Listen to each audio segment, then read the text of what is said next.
આપણે આમળાનો મુરબ્બો આપણે રોટલી અને પરોઠા સાથે ખાઈ શકીએ તે આપણે શિયાળામાં ભરપૂર કેલ્શિયમ મળે એટલે આપણે આમળાનો મુરબ્બો બનાવશું. આપણે આમળાનો મુરબ્બો બનાવશું. મેં 250 આમળા લીધા છે.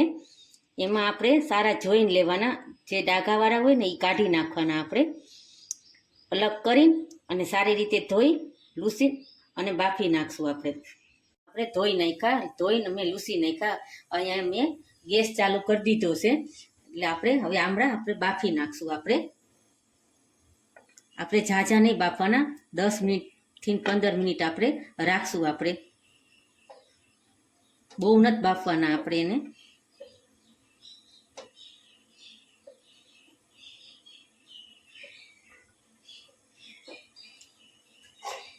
આપણે 10 થી 15 મિનિટ રાખી મૂકશું ત્યાં આપણે બફાઈ જાય અને ગેસ ફૂલ કરી નાખવું.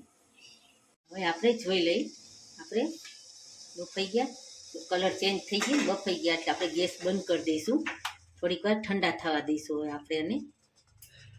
હવે આપણે પ્લેટમાં કાઢી લઈએ એટલે જલ્દી ઠંડા થઈ જાય.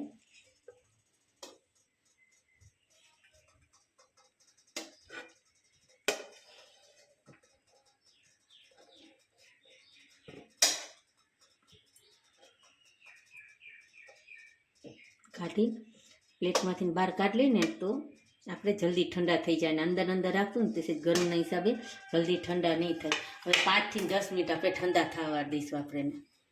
આપણે આમળા ઠંડા થાય ને ત્યાં સુધી આપણે મેં આમળા લીધા ને એટલી મેં 250 મિશ્રી લીધી છે. આપણે એને સારી રીતે મિક્સરમાં પીસી લઈશું. આપણે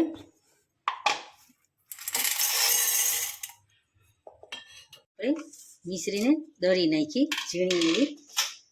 હવે વધારે મેં ખાંડ કરતા છે ને મિશ્રીનો ઉપયોગ કર્યો. શિયાળામાં મિશ્રીનું સારું કહેવાય. અને એની જગ્યાએ મેં અડધી વાટકી, નાની વાટકી મેં ગોળ લીધો છે, એ નાખશું. આપણે મારે આમળા ઠરી ગયા છે. હવે મેં ખમણી લીધી છે, એનાથી આપણે છીણી નાખશું.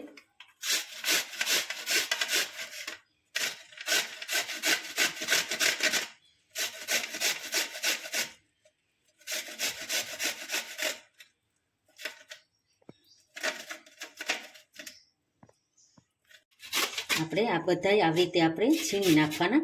આવું છીણ થવું જોઈએ ત્યાં આપણે બધા છીણી નાખીએ. આપણે બધા આવી રીતે છીણી નાખ્યા. હવે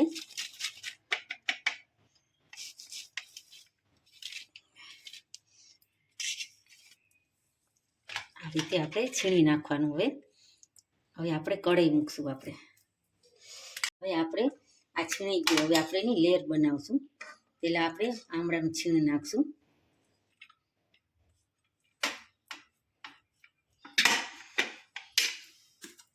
પછી આપણે સાકર નાખશું.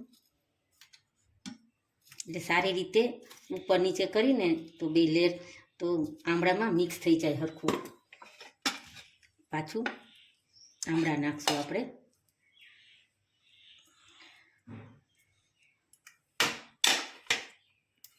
પાછું સાકર નાખશું.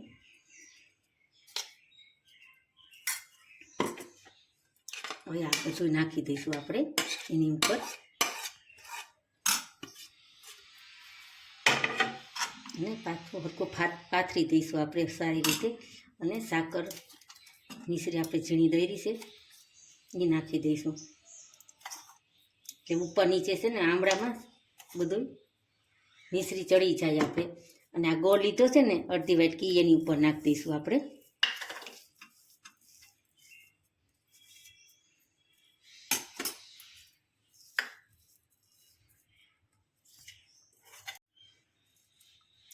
હવે જેટલી મિશ્રી છે ને એ નાખી દઈશું. આમાં બધી લેયર બનાવી નાખ્યું. હવે આપણે ગેસ ઉપર મૂકી દઈશું. આપણે ગેસ ચાલુ કરી દઈશું. ના ઓગળે ને પછી એને હલાવશું. હવે આપણી મિશ્રી ને ગોળ ઓગળી ગયો. હવે આપણે સતત હલાવતા રહીશું. આપણે જ્યાં સુધી બધું મિક્સ ન થઈ જાય ત્યાં સુધી હલાવતા રહીશું. આપણે એક તારની ચાસણી કરવાની છે. આપણે હલાવતા રહીશું જ્યાં સુધી. હવે એની અંદર આપણે 3 લવિંગ નાખશું. આપણે લવિંગ 3 તજ નાખશું અને હલાવશું આપણે એમાં સારી રીતે.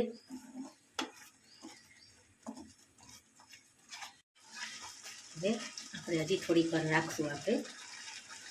હવે કેસર આપણે તાર 3-4 નાખશું આપણે થોડાક અને સારી રીતે હલાવશું. અને 1 ચમચી આપણે એલચીનો પાવડર નાખશું આપણે.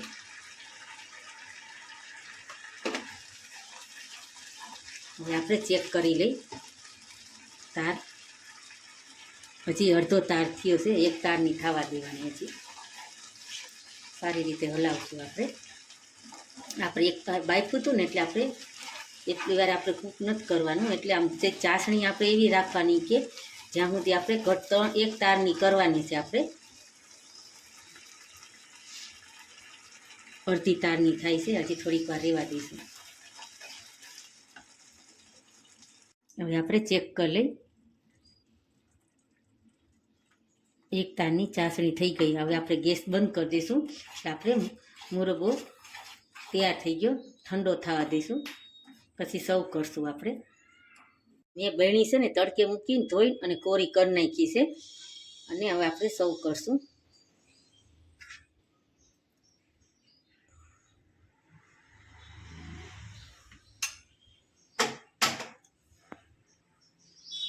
આપણે આમળાનો મુરબ્બો તૈયાર છે.